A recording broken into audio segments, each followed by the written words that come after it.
ಓಂ ಶಾಂತಿ. ಶರೀರ ಸಹಿತ ಏನೆಲ್ಲವೂ ಕಾಣಿಸುತ್ತದೆಯೋ ಅದೆಲ್ಲವೂ ವಿನಾಶವಾಗಲಿದೆ. ನೀವಾತ್ಮಗಳು ಈಗ ಮನೆಗೆ ಹಿಂತಿರುಗಬೇಕಾಗಿದೆ. ಆದ್ದರಿಂದ ಹಳೆಯ ಪ್ರಪಂಚವನ್ನು ಮರೆತು ಬಿಡಿ. ಎಲ್ಲರಿಗೆ ತಿಳಿಸಿ, ಬೇಅದ್ದಿನ ತಂದೆಯು ಬೇಅದ್ದಿನ ಆಸ್ತಿಯನ್ನು ನೀಡಲು ಬಂದಿದ್ದಾರೆ.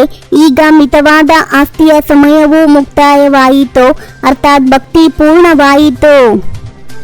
ನಿಮ್ಮನ್ನು ರಾವಣನ ಪಂಚವಿಕಾರಗಳ ಜೈಲಿನಿಂದ ಮುಕ್ತರನ್ನಾಗಿ ಮಾಡಲು ತಂದೆಯು ಬಂದಿದ್ದಾರೆ. ಇದು ಪುರುಷೋತ್ತಮ ಸಂಗಮಯುಗವಾಗಿದೆ. ದೇವತೆಗಳಿಂದ ಮನುಷ್ಯರಾಗಲು ನೀವು ಮಕ್ಕಳಿಗೆ 84 ಜನ್ಮಗಳು ಹಿಡಿಸಿದೆ ಮತ್ತು ಮನುಷ್ಯರಿಂದ ದೇವತೆಗಳಾಗಲು 1 ಸೆಕೆಂಡ್ ಸಾಕು. ಈಗ ಒಬ್ಬರ ನೆನಪಿನಲ್ಲಿರಿ.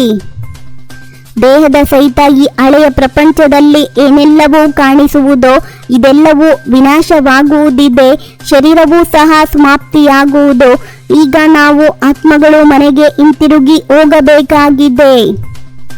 ಎಲ್ಲರಿಗಿಂತ ಶ್ರೇಷ್ಠಾತಿ ಶ್ರೇಷ್ಠ ನಿರಾಕಾರ ತಂದೆಯಾಗಿದ್ದಾರೆ ಮತ್ತು ಮನುಷ್ಯ ಸೃಷ್ಟಿಯಲ್ಲಿ ಬಂದಾಗ ಇದರಲ್ಲಿ ದೇವತೆಗಳು ಶ್ರೇಷ್ಠರಾಗಿದ್ದಾರೆ, ದೈವಿ ಗುಣವುಳ್ಳವರಾಗಿದ್ದಾರೆ, ಮತ್ತೆ ಅವರೇ ಆಸುರಿ ಗುಣವುಳ್ಳವರಾಗುತ್ತಾರೆ. ಈ ಅಕಾಲ ಮೂರ್ತ ತಂದೆಯು ಈ ಶರೀರ ರೂಪಿ ಸಿಂಹಾಸನದಲ್ಲಿ ಕುಳಿತಿದ್ದಾರೆ. ಅವರು ಜನ್ಮ ಪಡೆಯುವುದಿಲ್ಲ. ತಂದೆ ಮತ್ತು ಆಸ್ತಿ, ಇದನ್ನು ಪಕ್ಕಾ ನೆನಪು ಮಾಡಿ. ಭಕ್ತಿ ಮಾರ್ಗದಲ್ಲಿ ನೆನಪು ಮಾಡದೆ ಇರುವಂತಹ ಮನುಷ್ಯರ್ಯಾರೂ ಇಲ್ಲ.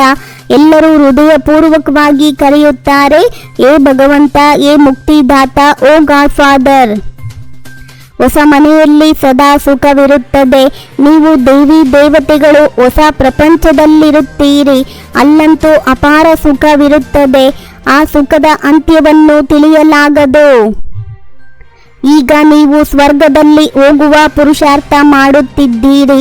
ಪಾವನರಾಗುವುದಕ್ಕಾಗಿಯೇ ನನ್ನನ್ನು ಕರೆದಿರಿ. ಏ ತಂದೆಯೇ, ನಮ್ಮನ್ನು ಪಾವನರನ್ನಾಗಿ ಮಾಡಿ ಪಾವನ ಪ್ರಪಂಚದಲ್ಲಿ ಕರೆದುಕೊಂಡು ಹೋಗಿ.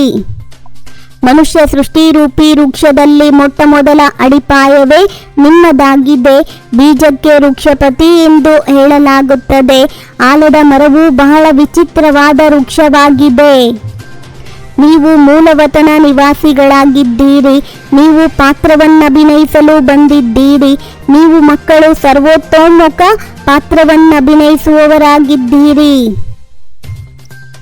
ನಿಮ್ಮದು ಗರಿಷ್ಠ 84 ಜನ್ಮಗಳು, ಕನಿಷ್ಠ 1 ಜನ್ಮವಾಗಿದೆ. ಮನುಷ್ಯರು 84 ಲಕ್ಷ ಜನ್ಮಗಳೆಂದು ಹೇಳಿಬಿಡುತ್ತಾರೆ. ಅದನ್ನು ಯಾರಿಗೆ ಎಂಬುದನ್ನು ತಿಳಿದುಕೊಳ್ಳುವುದಿಲ್ಲ. ಇದು ಸುಖ ಮತ್ತು ದುಃಖದ ಆಟವಾಗಿದೆ. ಯಾವುದೇ ಮನುಷ್ಯರು ಈ ಸೃಷ್ಟಿ ಚಕ್ರವು ಹೇಗೆ ತಿರುಗುತ್ತದೆ, ರಚಯಿತನನ್ನಾಗಲಿ ರಚನೆಯ ಆದಿ ಮಧ್ಯ ಅಂತ್ಯವನ್ನಾಗಲಿ ತಿಳಿದುಕೊಂಡಿಲ್ಲ. ಒಂದು ಯುಗಕ್ಕೆ 1250 ವರ್ಷಗಳಿರುತ್ತವೆ. ಅವರು ಸತ್ಯಯುಗ ಕಲಿಯುಗಕ್ಕೆ ಲಕ್ಷಾಂತರ ವರ್ಷಗಳೆಂದು ಹೇಳಿಬಿಟ್ಟಿದ್ದಾರೆ. ಪ್ರಜಾಪಿತನು ಯಾವಾಗ ಬೇಕು? ಸತ್ಯಯುಗದಲ್ಲಿಯೇ. ನೀವು ಮನುಷ್ಯರಿಗೆ ಜೀವದಾನ ಮಾಡುವಿರಿ, ಅಂದರೆ ಮನುಷ್ಯರಿಂದ ದೇವತೆಗಳನ್ನಾಗಿ ಮಾಡುವಿರಿ. ಎಲ್ಲ ದುಃಖಗಳಿಂದ ಅರ್ಧ ಕಲ್ಪಕ್ಕಾಗಿ ದೂರ ಮಾಡಿಬಿಡುತ್ತೀರಿ. ಒಂದೇ ಮಾತರಂ.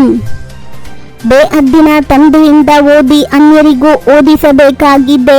ದೈವಿ ಗುಣಗಳನ್ನು ಧಾರಣೆ ಮಾಡಿ ಮತ್ತು ಮಾಡಿಸಬೇಕು. ಸದಾ ಶ್ರೇಷ್ಠ ಸಮಯದನುಸಾರವಾಗಿ ಶ್ರೇಷ್ಠ ಕರ್ಮವನ್ನು ಮಾಡುತ್ತಾ ವಾನ ಗೀತೆಯನ್ನು ಆಡುವಂತಹ ಭಾಗ್ಯವಂತ ಆತ್ಮಭವ. ದುಃಖದ ದೃಶ್ಯವನ್ನು ನೋಡುತ್ತಿದ್ದರೂ ಅಯ್ಯೋ ಎನ್ನುವ ಶಬ್ದವೂ ಬರಬಾರದು. ವಾ ಡ್ರಾಮಾ ವಾ ಮತ್ತು ವಾ ಬಾಬಾ ವಾ ಯಾವುದು ಸ್ವಪ್ನದಲ್ಲಿಯೂ ಇರಲಿಲ್ಲವೋ ಅದು ಮನೆಯಲ್ಲೇ ಕುಳಿತಿದ್ದಂತೆಯೇ ಸಿಕ್ಕಿಬಿಟ್ಟಿತು. ಇದೇ ಭಾಗ್ಯದ ನಶೆಯಲ್ಲಿರಿ. ಮನಸ್ಸು ಬುದ್ಧಿಯನ್ನು ಶಕ್ತಿಶಾಲಿಯನ್ನಾಗಿ ಮಾಡಿಕೊಳ್ಳಿರಿ. ಆಗ ಯಾವುದೇ ಏರುಪೇರಿನಲ್ಲಿಯೂ ಅಚಲ ಅಡೋಲರಾಗಿರುತ್ತೀರಿ. ಓಂ ಶಾಂತಿ. 21 ಜನ್ಮಗಳಿಗೆ 21 ಪರಮಾತ್ಮನ ಮಹಾವಾಕ್ಯವನ್ನ ಆಲಿಸಿ. ನಿಮ್ಮದೇ ಆದಂಥ ಈ ಚಾನಲಿಗೆ ಲೈಕ್ ಮಾಡಿ, ಶೇರ್ ಮಾಡಿ, ಸಬ್ಸ್ಕ್ರೈಬ್ ಆಗೋದನ್ನ ಖಂಡಿತ ಮರಿಬೇಡಿ. ಓಂ ಶಾಂತಿ.